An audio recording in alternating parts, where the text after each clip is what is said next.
Alright, hey guys, how are y'all doing today? This is John Michael. I did inform some of my friends that I was about to go live, and there's some things I wanted to discuss today, so I will go ahead and start that. Hello, we have one viewer. I hope you're well today. Thank you. My name is John Michael. Let's see. So we're going to discuss independent reflections on the U.S. elections today. One of the first things that I did want to start about, I did number the things for you in the title so that you have an outline of what we're discussing today. The first thing is that basically, in my opinion, the entire system needs reform. So to start out, both the GOP and the Democrats are beholden to big money.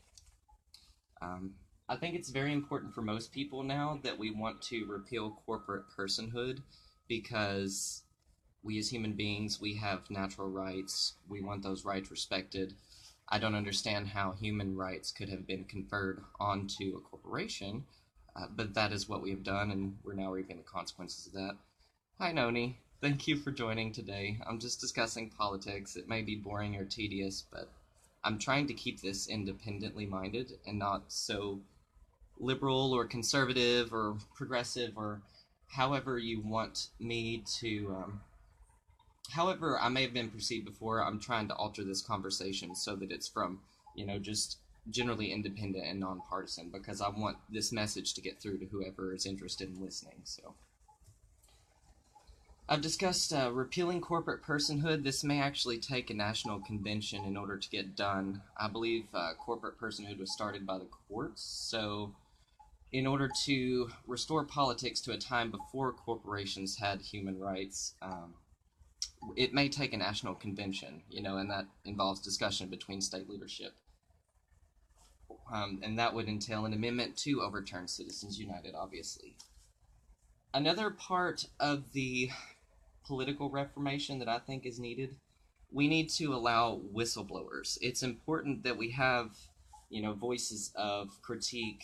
I don't know if dissent would be the right word, but people who stand up to the power holders for the benefit of the regular people, the citizens of this country. In my opinion, WikiLeaks has done a great service to this nation and this world, specifically with just this election, referring to the John Podesta emails, and Assange and WikiLeaks and many whistleblowers helped to identify just how vast and corrupt the Clinton Foundation and political network is. So thank you to both WikiLeaks and Julian Assange. I hope you keep up the good work. We're doing everything we can to get you guys pardoned because we know you actually care about this country and this world. So, in addition to pardoning Assange, I also demand pardoning for Snowden, Manning, Leonard Peltier, if I pronounce that correctly, and others. It's important that we have whistleblowers and not just get mad when people critique us, because that improves the efficiency of our organizations. It allows us to be more transparent, to be held accountable.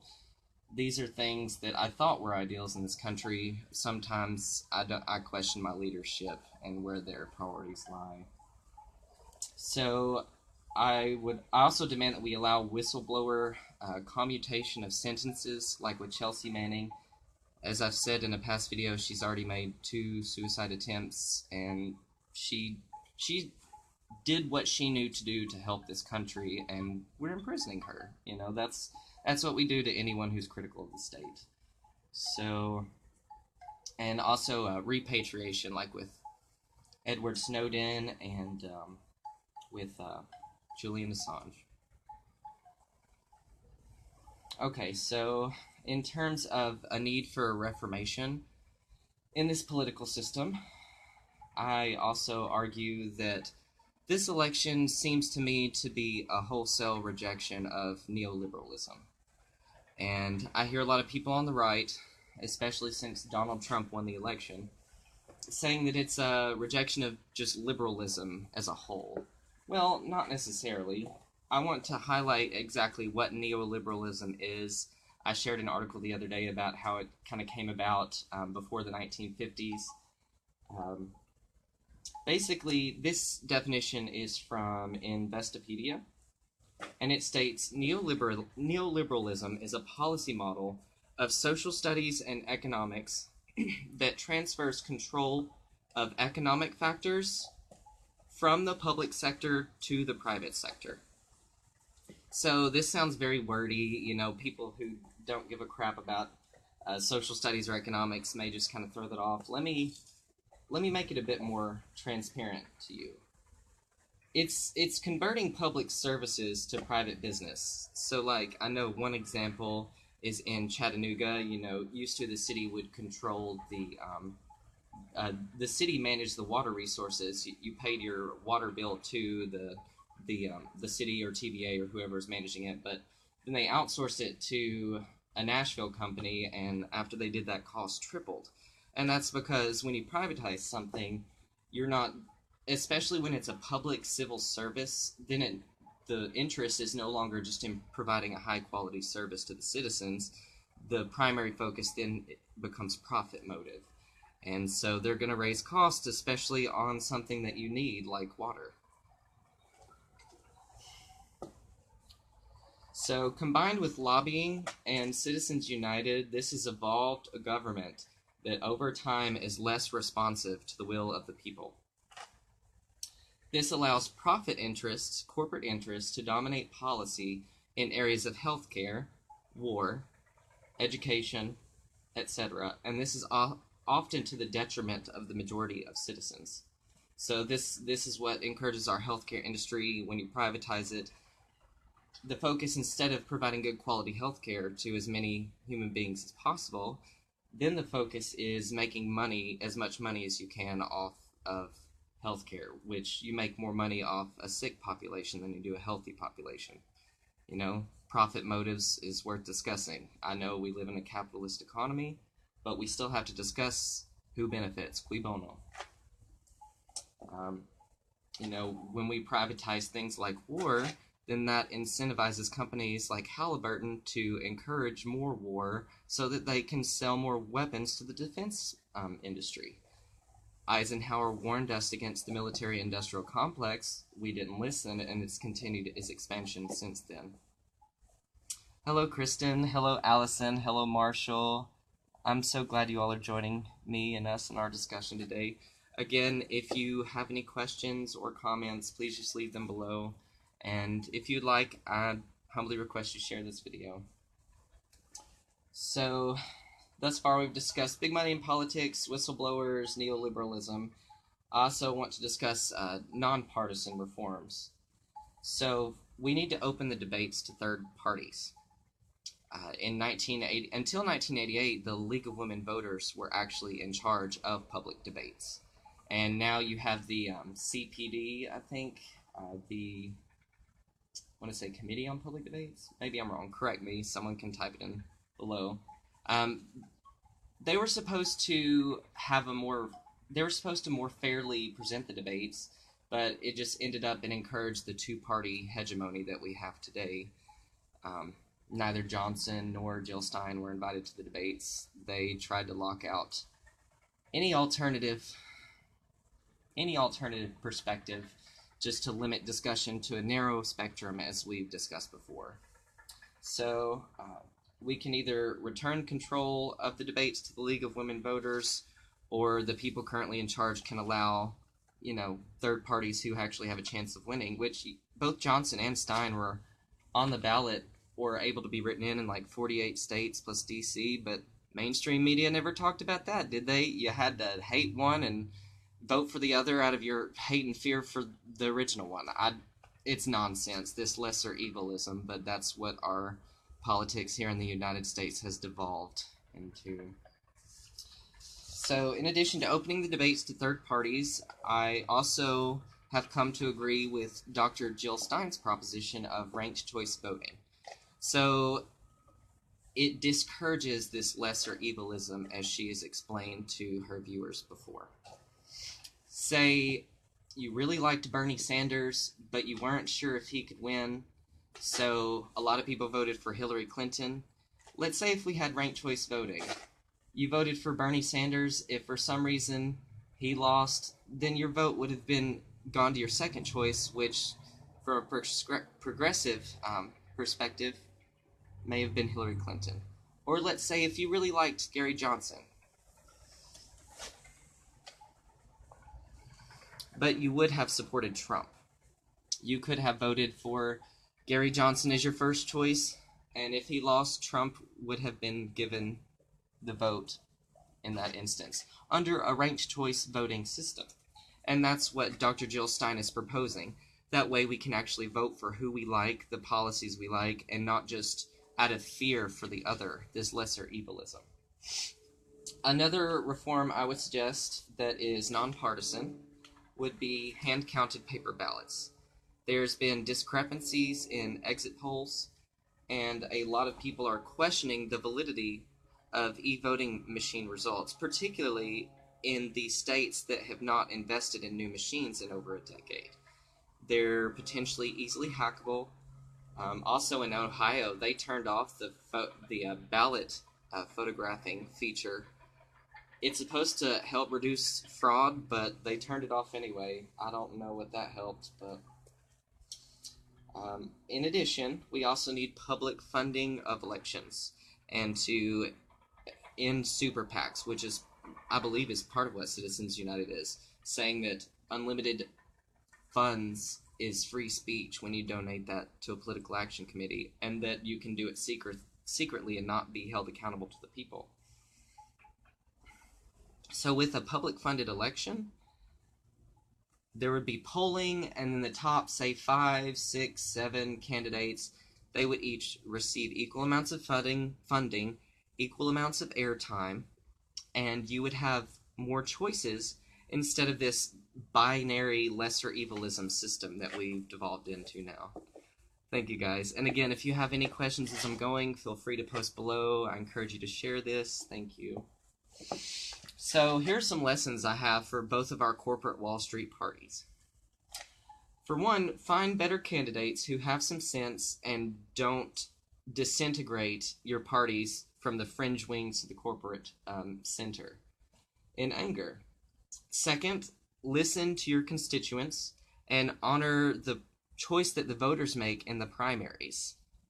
Not going to touch on the DNC. We all know what happened, but I'm just saying. Recognize the two-party trap is in the process of being dismantled as we speak. I do want to point out, since everybody seems to love Israel so much, Israel has 13 political parties. If we can't manage 3, then something's wrong with us. I do want to point out, and I will be a bit punny here, the will of the people trumps the will of the institutions. And finally, on lessons for both parties, we need to get big money out of politics. Alright, so let's go to our second point of discussion today, which is the concerns of the majority. I'm not talking about our corporate-dominated politics. I'm talking about, hey Megan, thank you, and Roxy. I'm talking about what the vast majority of American citizens want from their political system that we're not being recognized yet. And I pulled a lot of this information from the Huffington Post, an article I read.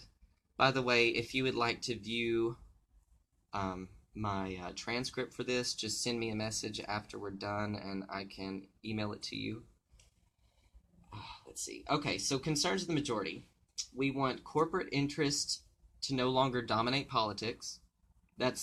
I'm talking about Republicans, Democrats, Libertarians, Greens, Progressive Independents, no party affiliation. These are things we all agree on. So, in the corporate domination of politics, believe it or not, most people want an increase in the minimum wage.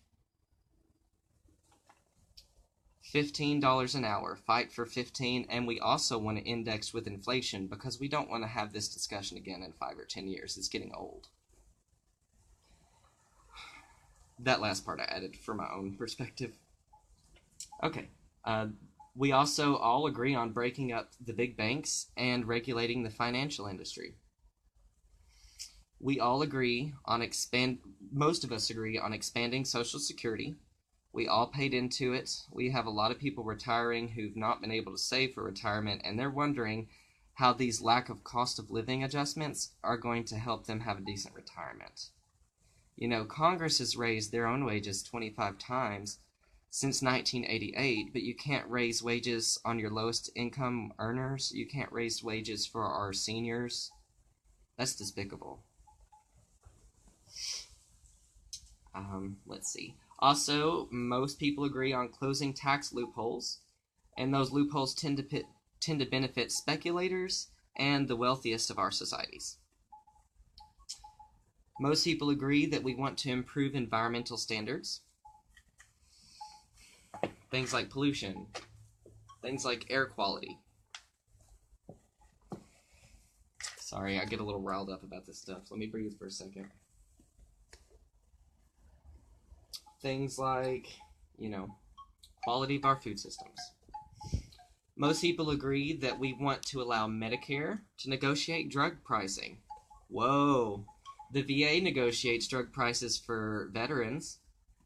Why can't we negotiate drug prices or purchase across borders for lower costs for most of us, I, for example, take a medication that's $87 a pill, and I have to have that once a day.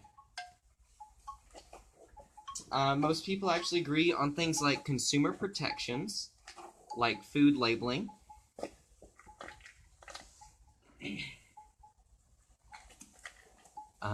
With GMOs, people want to know what the country of origin that they're getting their food from is. Most people also want affordable health care and affordable higher education. So this is going to lead me to my next point. Alright, so there are some campaign promises. I do want to say I watched Bernie Sanders live last night. He was on ourrevolution.org. I don't know exactly where he was giving his speech at. I wasn't paying that close attention. However, he did make some good points. So I'll just list those right here. So keep in mind, these points that he made are things that Donald Trump actually brought up in his campaign.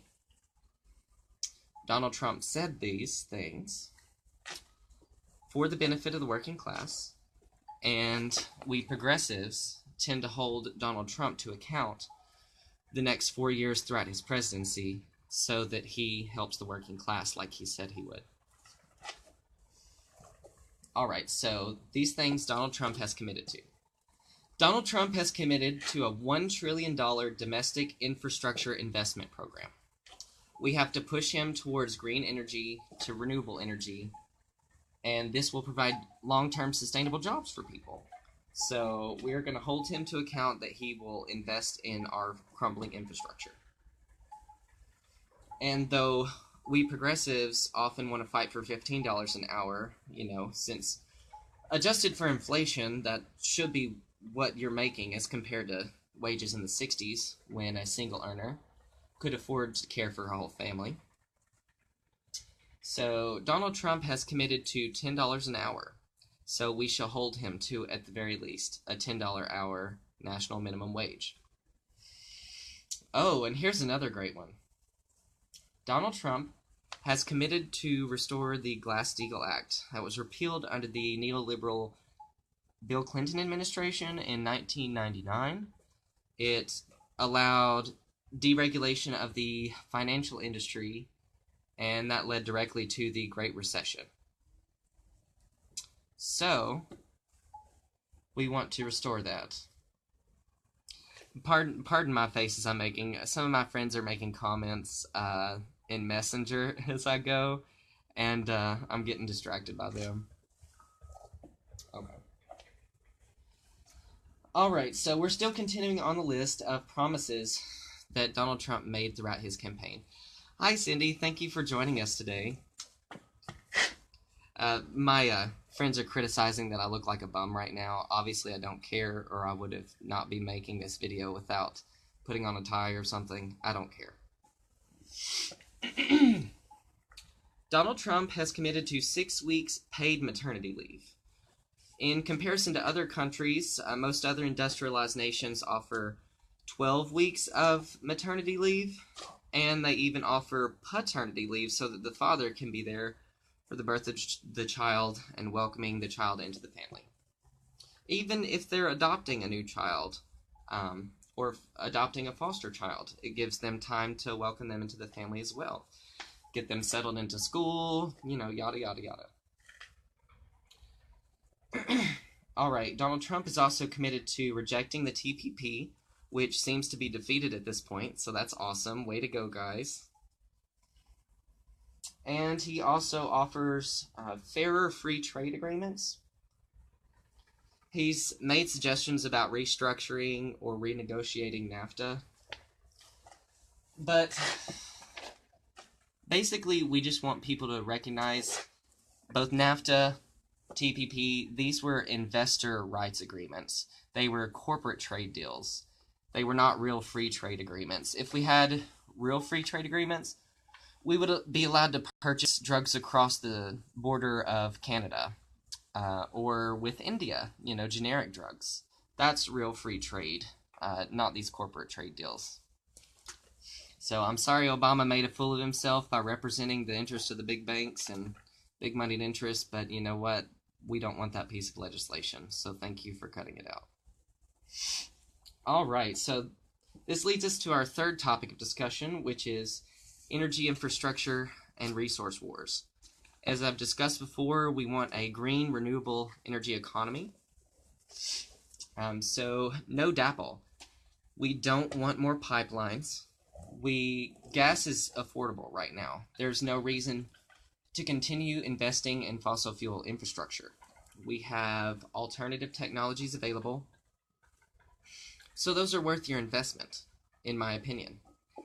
There's many different ways to invest in renewable energy. It doesn't have to be everything in solar, everything in wind, or everything in geothermal. So, yeah, just like Obama was willing to invest in oil and nuclear and fracking, let's just switch that to renewable energy.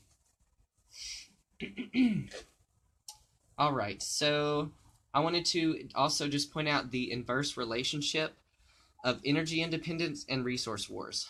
So, as we continue our dependence on fossil fuels, that increases the demand for resource control of fossil fuels in other countries. So, inversely, as we have greater energy independence by investing more in renewable energy infrastructure, that will actually decrease our need to exacerbate these resource wars. So if you truly want to get out of Iraq, out of these other countries, quit, allying ourselves with nations that behead gay people over oil, then we can actually do this with a sustainable renewable energy economy. And so this just highlights the need for renewable energy research and development, which there's tons of that already. And finally, the investment to follow that. The 4 big banks who we intend to break up, as well as our president-elect, are all investors in the Dakota Access Pipeline. You might as well just declare bankruptcy on it because we don't want it, and we're going to stand in your way the entire time. So if you want to recoup any cost, that's what I would suggest doing, and then reinvesting in green energy. That's the compromise. So this brings me to my fourth speaking topic, which is reflections on our election this year. So from a national perspective, we need third parties, whether it be the Libertarian Party, which tends to be pretty corporate friendly. You also have the Green Party, which tends to be people friendly. Both of these are internationally recognized, have bodies in other countries. The Libertarians have the Interlibertarians. The Greens have the Global Greens. As I've mentioned before, Bernie Sanders' brother, Larry Sanders, is Green Party in the United Kingdom, and he does some great work there. And there are also other parties like the Bernie Sanders has a related startup party with this movement called the Progressive Independent Party. So these, and then there's also groups like the Constitution Party, so you can look these up online. Oh, thank you for sharing my video, Audra, and one other. I really appreciate that. I appreciate the support. So, yes, consider alternative perspectives. All right, this is a topic that I'm really excited about. Some things that I noticed throughout this election was a need for alternative media. and also to highlight some progressive leaders that I discovered throughout this election cycle of 2016. Alright, so in reference to alternative media, I want to just point out some news sites that I've started watching on a regular basis who really enlightened me as to what actually was going on throughout the political process this year. Hi, Heidi. Thank you for joining. I hope you're well today.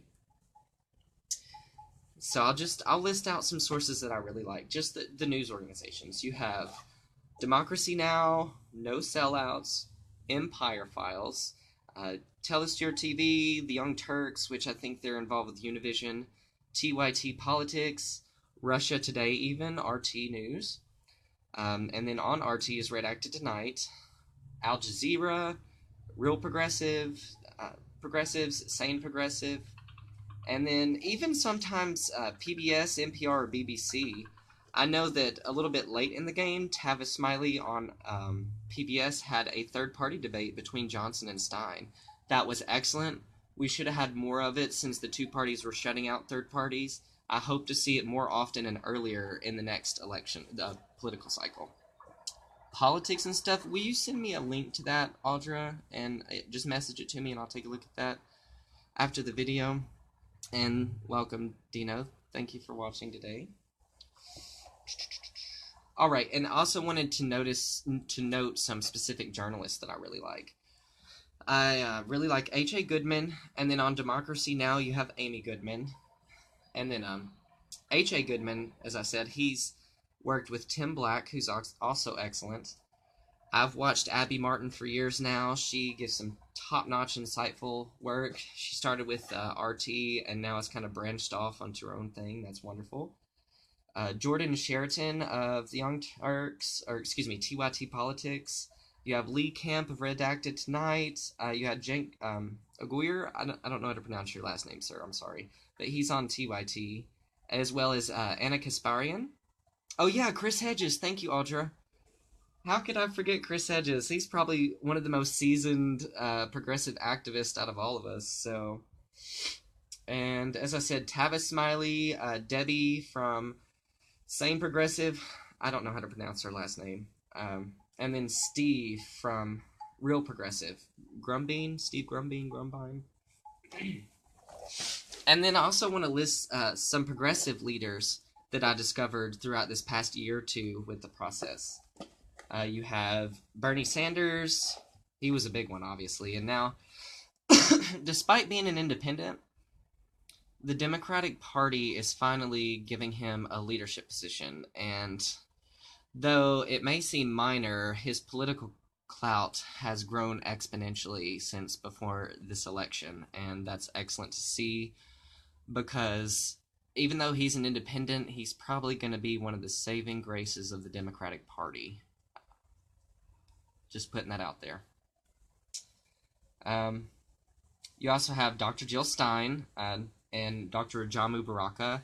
They both helped to identify criticisms of the patriarchal capitalist, system that oppresses so many. As well as Dr. Cornel West, who was working with both Bernie Sanders and Dr. Stein and Dr. Baraka. On the Bernie Sanders team, you also have Tulsi Gabbard, Nina Turner.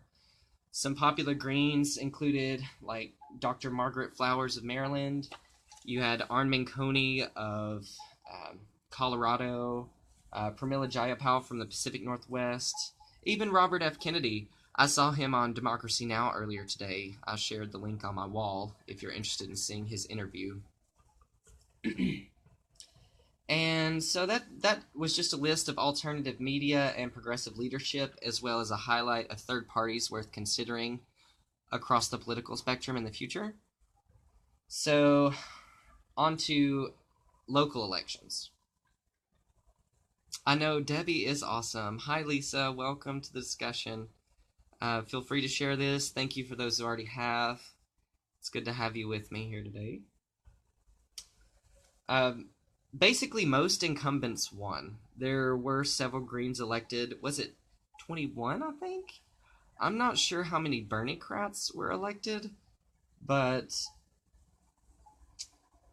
it just shows you how entrenched the system is, and honestly how disengaged the citizens are and uninformed, that they would either believe their vote doesn't have power, since 46% did not vote, or they just voted with a lesser evilism because our corporate media monopoly encourages that. Things are changing. At least progressives are more engaged finally. I mean, conservatives have for a long time been super organized, and that's why they have so much power in this system, why they have 75% of non-federal seats. So, many are still asleep, though, not even gonna lie. If the only news you get is from TV, then you're still asleep. And I said that to wake you up, hopefully. Despite the heavy conservative victories, people still have a strong desire for not necessarily neoliberal, but progressive policies. What's PAS, Lisa? More reasons conservatives won so much, despite the tone of the constituency right now, is more related to things like gerrymandering, voter apathy, voter suppression, and frankly, electoral manipulation. So, we can highlight, a lot of people have discussed these things. I'm just briefly summarizing them. I'm not. Thanks. I think Audra just sent me a link to politics and stuff in my messages, which I did get, but I'm going to finish this video. Some people are complaining that Mark Zuckerberg and Facebook helped to sway this election. In response, I've seen people sharing a list of sites that have less than quality news. Frankly, your subscription to shitty news is your responsibility. And that includes subscribing to corporate mainstream media. So if you're upset that you have no idea what's going on, I would suggest improving your critical thinking skills. Because the people who you're listening to are not informing you well enough. So I just wanted to end this. If you want to learn about how your elected leadership voted, there is a website where you can view their public record at, and that's www.ontheissues.org. There's another website, I think it's brigade.org, where you can actually fill out a questionnaire on where you stand on policy issues and platform within this country, and it will help you identify if you're similar to the majority prevailing view or if you're a little bit different, and it will also show you what percentage of people, how they sit on major issues, so you can gauge where the political spectrum is at this point in time. So, is there anything else that y'all would like me to mention before I finish this video today? We've run through a lot of information. I spoke very quickly. I touched on 1,000 different topics. Political spectrum reformation, the concerns of the majority of United States constituents, energy infrastructure, resource wars. I reflected on the election today, and even informed you on a little bit of where you can go find alternative perspectives and also new leadership, since our old leadership, the old guard, has failed us now. So, if nothing else, I appreciate you guys watching today. I'm sorry I look like a total slob, but thank you for bearing with me. I tried to be as informative as usual. If you want to follow me, I'll go ahead and just drop this. On Twitter, I'm at jmichael90. That's same for my Facebook. I'm on G+ and YouTube, as I have 2 accounts, Johnny Boyful and Duke of Play. I'm in favor of ranked choice voting. This once this video is over and finalizes, you can review everything that I discussed, and I'm almost finished. So give it about 20 or 30 minutes, and it'll be ready to watch again. So, yeah. Oh, and on Instagram, I'm at John M. Heatherly. I think that's all my social media.